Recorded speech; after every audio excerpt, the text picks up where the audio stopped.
Do you have houses on the market right now that you're dropping the price on or considering dropping the price on to lose money? Today on this video, I've got a strategy that you can use to probably make more money on that house and sell it for more than you have it listed for right now.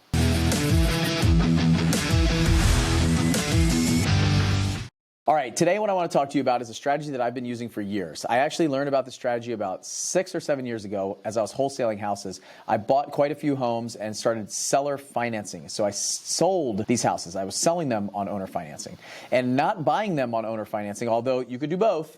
But a lot of people, when they hear seller financing, they think about buying on seller financing, like subject to or owner carry notes, things like that, or installment sales. Those are great. And I love them. In fact, I would use that strategy today all day.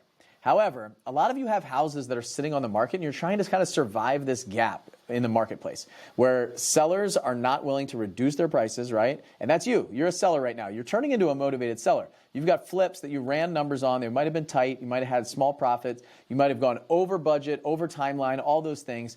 And in the past, it was helping us and saving us because the market was going up. And now that the market's kind of like stalled out a bit, we're not selling like way over asking price because the buyers are not willing to accept the fact that they should be paying that much anymore. The interest rates have gone way up, affordability is down. So now what they're saying is, I'm not gonna buy that house. And so what you're thinking is, how do I survive this? So you might have 3 houses on the market, you might have 10 houses on the market, and you might be considering losing money on those. That might be a smart play. However, let me show you a strategy that you could use called seller financing, so selling on seller financing. Let's think about all the people out there that can't qualify for a mortgage. Maybe they are self-employed. Maybe they have bad credit. Maybe they have a bankruptcy on their history. Maybe they have lots of different things that a bank is just not going to finance them, right? They actually don't care about the interest rate. They've been paying 10, 11, 12% interest rates for years.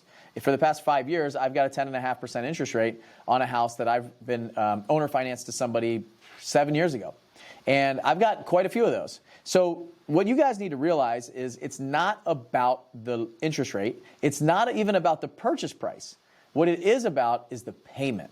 All they care about is the payment. That's it. And so when you get to seller financing houses, these people have a lot of cash. So they have cash in the bank, they can't get a loan from a bank, and they want to buy a house because they want to stop renting. So what you're looking for is a pool of people who want to stop renting and they'd rather buy than rent. So if you posted something that says, hey, would you rather buy this 3-bedroom, 2-bathroom house that you own, or would you rather rent a house? Or would you rather try to get financed for a mortgage? Those people are going to say, I'd rather buy a house. Like, I've got this money, I make good money, it's a cash business, and maybe they've got something going on. Maybe they are in the middle of a divorce and they don't want to actually own an asset, things like that. There's lots of different reasons why they may jump into something like this. However, this is what you're looking for. It's usually a lot of blue-collar workers, it's people with bad credit, it's people with bad history. So those folks want to be homeowners, and if you can help them become homeowners, it works out great. So here's how it works. The house that you have listed on the market, let's say you got a 3-bed, 2-bathroom house out there in anywhere USA that you have listed right now for $250,000. So you got a house listed for $250K right here. And you're thinking about dropping the price because it's sitting stale, right? You're going to drop it like $25,000. So you're going to drop it to $225,000. Let's say that you're all in this house and that's break even, $225. Okay, let's say you drop the price there and now, or maybe you already did. Now you got to drop it to $215 to sell it. And it's going to sell at $215, right? Now, at $215, you lost $10K. So this is a $10,000 loss right here at $10,000, right? $10,000 loss. We don't like that. So that's one option that you have right now. The other option is, what if you went and looked at that $250,000 house and said, what is somebody who would be interested in a house like this paying for rent for a house like this? And let's just say that's, I don't know, $2,700. So let's say $2,700 is the rent for this house. So somebody's going to pay $2,700 to rent this place. So then what I'm going to do is I'm going to back out from that payment. I want to say, what would somebody be willing to pay for this house?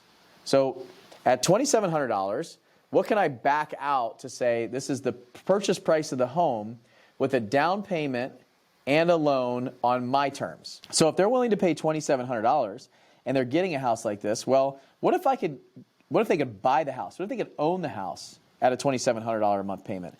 Or even cheaper. You could even go as far as saying, what if it was a $2,500 a month payment?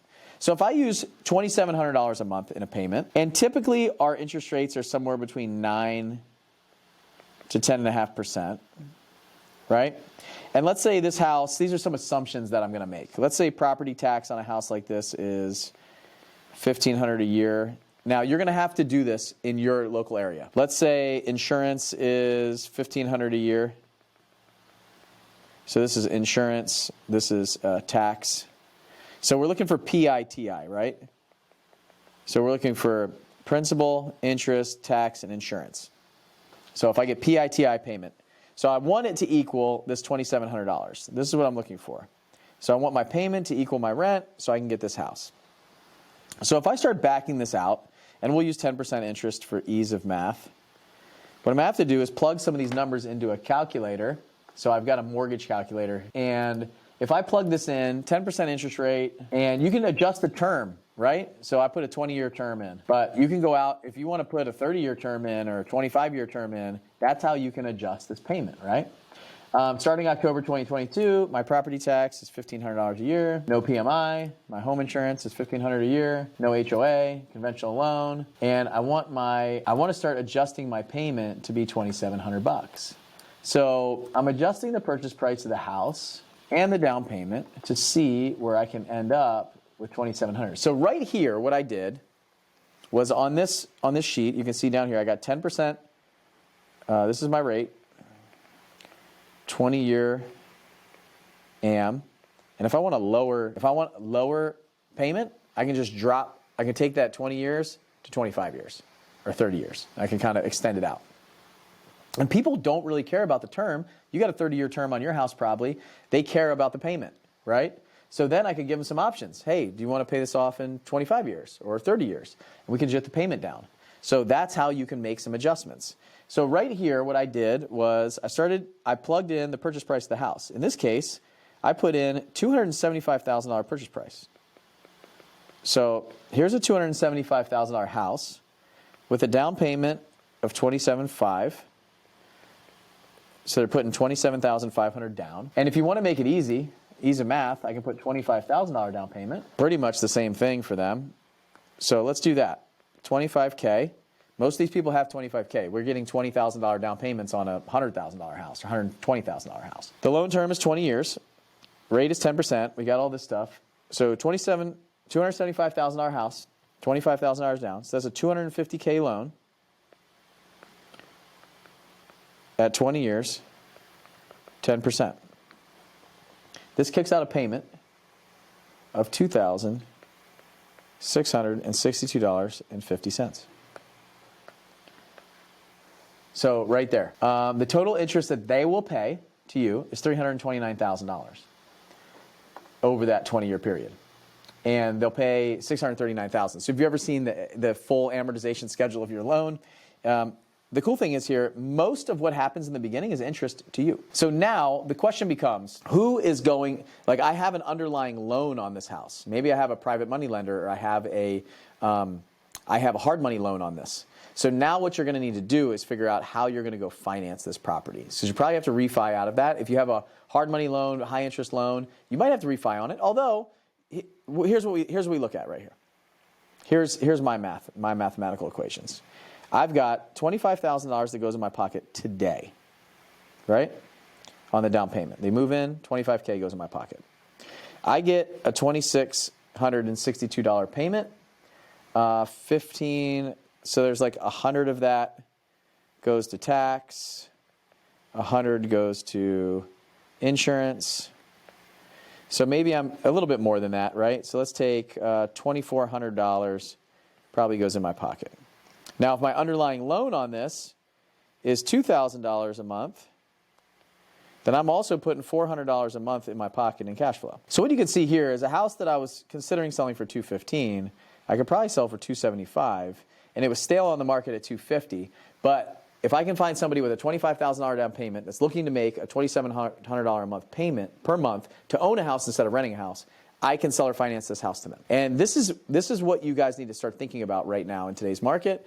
I would list this myself on Zillow. I would put out bandit signs around there. I would drive a ton of traffic, to say, do you want to buy instead of rent? Right now, stop renting, start buying. You could own a house without a loan from the bank, and figure out how to structure it like this. So this is one strategy that we've been using for years. I hope it helps you and serves you well in today's market. It will serve you in today's market, and tomorrow's market, and in the last market, I can tell you that. But this is definitely something that right now, if you're losing money on houses or you're thinking about dropping the price to sell it on the MLS lower and cut your losses, figure out how to do this. Then what you can do is you can bring in a private money lender that you give 6 or 7% interest for the same amount, for $275,000, and let them finance the house, and you pay them every single month with the difference between what you're making and what you're paying them. And then you can make that difference. And this should help you survive the gap. It will give you a great asset, and then you can figure out in the future what's going to happen is probably this person's going to move out. They're going to forfeit their deposit. You're going to move somebody else in, and you can cycle that over and over and over again. So you can do it on a lease option. You can do it on a kind of rent-to-own structure. You could do it on a mortgage, a deed of trust. Lots of different ways that you can structure this and keep yourself either you keep the deed or you transfer the deed over to the buyer. So lots of different ways to do it, and I hope it serves you well. I'll see you guys on the next video.